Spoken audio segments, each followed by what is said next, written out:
Welcome to the Jerusalem Connection Red Alert Report for November 10. Join us now for part 2 of our interview with Arlene Bridges Samuels. Well, we're certainly going to keep our network and our viewers and our supporters abreast of all of the scheduling and as things are added, if and when they are added. And we can disclose what authors are speaking where and when we have that information. Shelley, right now, our artwork is only slated for the Charleston event, right?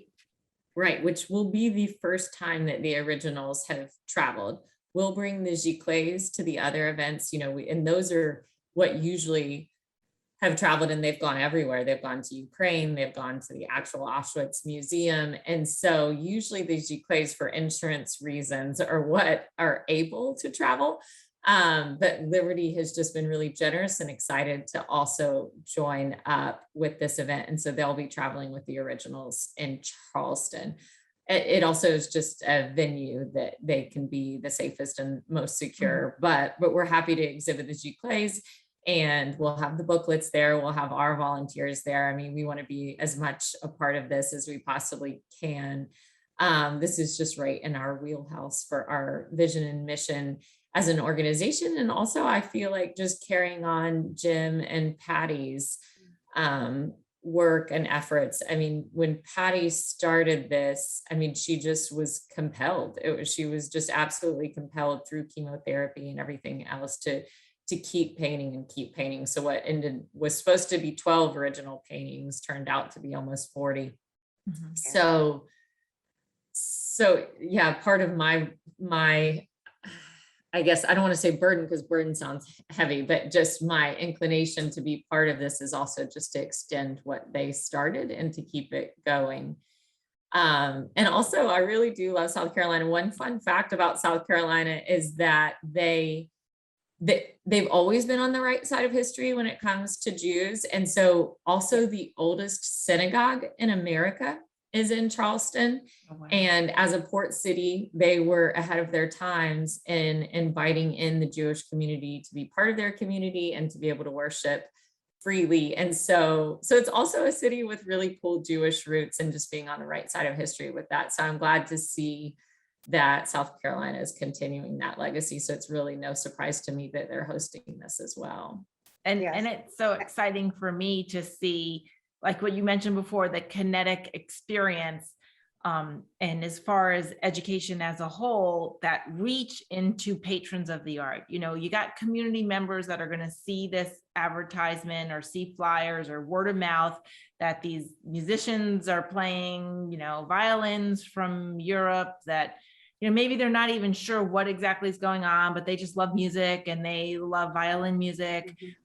That there's going to be exposure to folks that maybe aren't really even thinking about Zionism or anti-Zionism, or they're not aware of what's going on. They're just, not just, but they're patrons of the arts and they love the arts. And to me, to get that draw in even children, if we can get it as young ones in the high school, the college age, to get the booklets in their hands and the music in their ears, and it just seep into their hearts, they're going to take that out with them for the rest of their lives. And that's what I try to do, even with my little weekly videos. It's like, can you have a little snippet that you take with you for the week and for the month and for the years to come, that you're just turned on to a sliver of truth or a huge vista of truth that changes. And that doesn't mean you go out and change the world. It just means that your conversations and your actions and your participation and even who you vote for or whatever could just maybe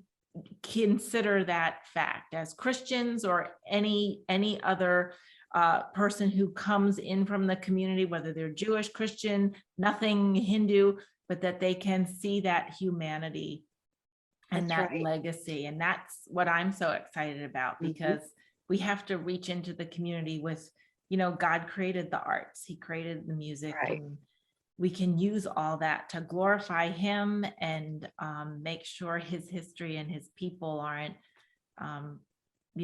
slandered in any way. Yes. Amy, I also wanted to mention what I think is an extremely important fact of the art coming, and to honor Pat, and, I didn't have the privilege of meeting her, but of course, Shelley is not going to be able to speak in a hallway with thousands of people going by, but we're working on the just right format and venue for Shelley to speak, to tell the wonderful story of Pat's ministry and of her contribution through art. So Shelley is going to be one of our speakers somewhere, and I'm counting on it being great.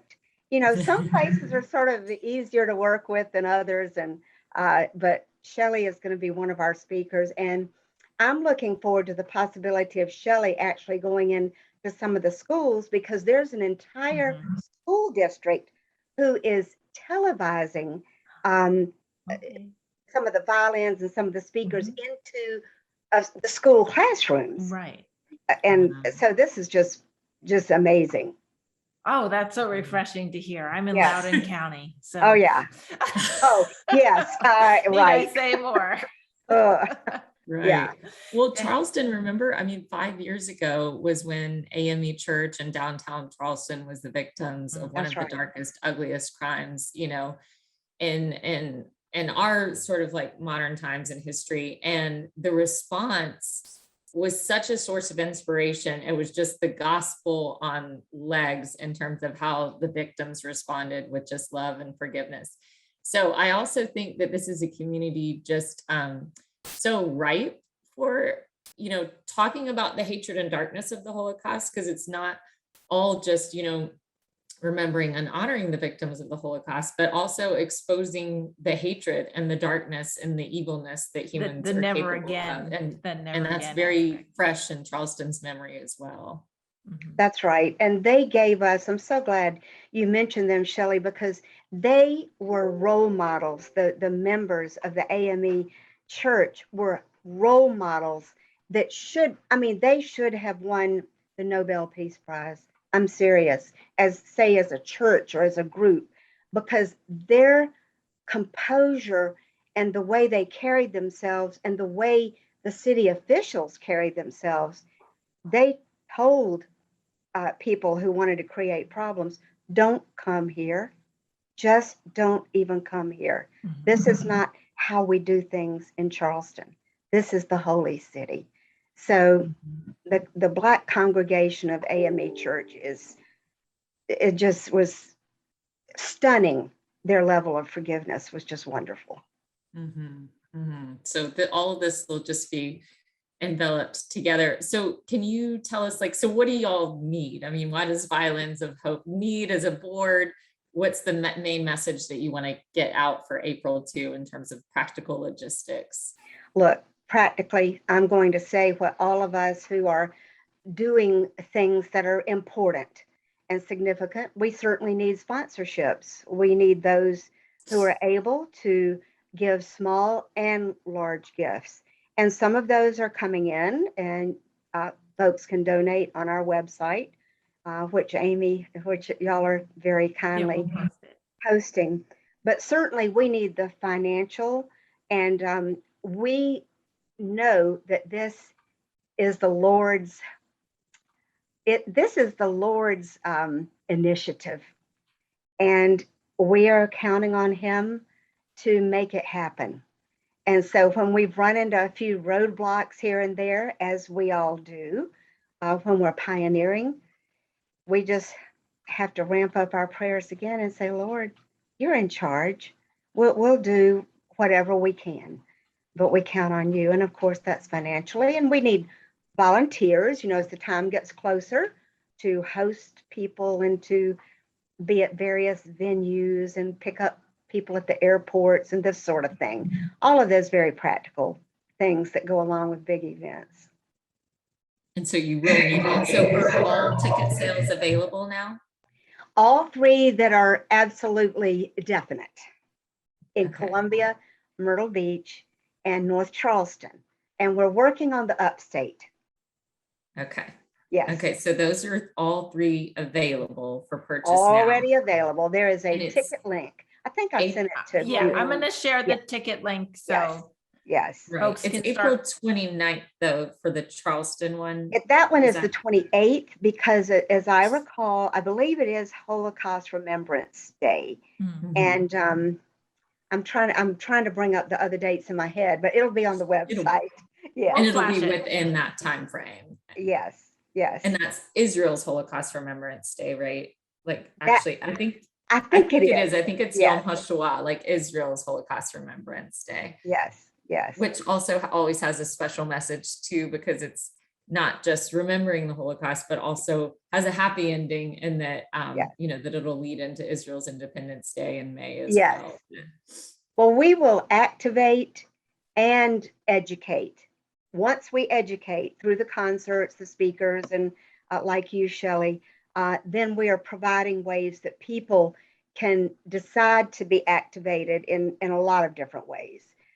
So that's our goal. It's not just to have a beautiful, it's more than music. That's what Ellen Thompson says. She says, this is more than music, and it is. So we want it to be a 360-degree events that are going to produce the kinds of actions that everyone can get involved in at their own level, in their own way, to oppose anti-Semitism, because our silence, who was it? Dietrich Bonhoeffer. Our silence, y'all know the quote. Amy, you can put it on there, but Evil be prevails silent. when good men do nothing. Oh yeah, that's it. Yeah. So thank you. You can delete this part of my comment. But anyway, yeah. Yeah. So it's all about education, then activation. I like that. Educate and activate. Mhm. Well, we're excited to be a part of it, and we're making our travel plans, and the Jerusalem you. Connection has a Holocaust Education Fund that our donors have been supporting and donating to, and full disclosure is some of those funds are used for this event and Mhm. other events to distribute the Auschwitz Album Revisited to schools and synagogues and churches and seminaries. I mean, we're able to distribute that in a variety of places, but to be a part that couples it with the music and the passion that comes with artists, Yes. writers and performing artists and singers, and I think it's going to be glorious. And that's exactly our shared vision, that, yeah, this is a one-day event for some people, a month for the organizers, but it's going to turn out folks who use their lifetime to advocate in their own way, whatever their sphere is. Yes. You know, to in their lives, their families, their communities, their schools, their jobs, their prayer life, you know, whatever it is that they can do, that they have it in their heart to do it. And I think find that I'm many, really proud. I'm sorry, I find that many people, and I'm sure y'all identify with this, in a sense, they discount themselves. I'm only one person. Exactly. But let's look at the one persons. Let's look at Moses. Let's look at Gideon. Let's look at a lot of those one persons. Let's look at Esther. So there's something that each of us can do, even if it takes 5 minutes. It adds to a much bigger effort, because there's always a remnant. The Lord talks about that all the way. There's always a remnant. So we want to make sure we're part of the remnant of opposing anti-Semitism, because in today's world, we're facing anti-Semitism and totalitarianism in ways that we could have never imagined in this day and age. Mhm. And it seeps into everywhere, and we're Yes. doing, we do our best as a small organization, and then partnering Right. up, and you know, things like social media, which in a lot of people's minds is not a good thing. We do leverage it for Yes, as much we good as we redeem it. can. We have to redeem it. Exactly. Christians have to redeem it. Take it back. Mhm. We don't need to run away. We just need to do our best to redeem it. That's Mhm. a great way to put it. I know folks that just will not go on it, and I say, well, I need to use it because that's the way we communicate. That's right. And that's the way we share information. You know, Arlene, we repost your blogs and your Thank articles you. on Thank LinkedIn, you. and Yes. Facebook page so that our readers can see it wherever they are, and they can get a hold of it if they're not subscribing directly. But your resources, we are posting that, so folks who follow our videos can find you anytime directly in your articles. She even found a way 3 weeks ago to relate Alabama football team's loss to Texas A&M to Israel, and I made sure to reshare that. And I know that wound was fresh for her as a writer. So. Well, Shelley and I have a great football repartee. An LSU fan. That's right. We both just love SEC football. But yeah, I enjoyed doing that article. Well, man, I really loved it. It was part of your therapy. I wanted to redeem our loss. There you go. Alabama. That was all my way things of work doing together for good.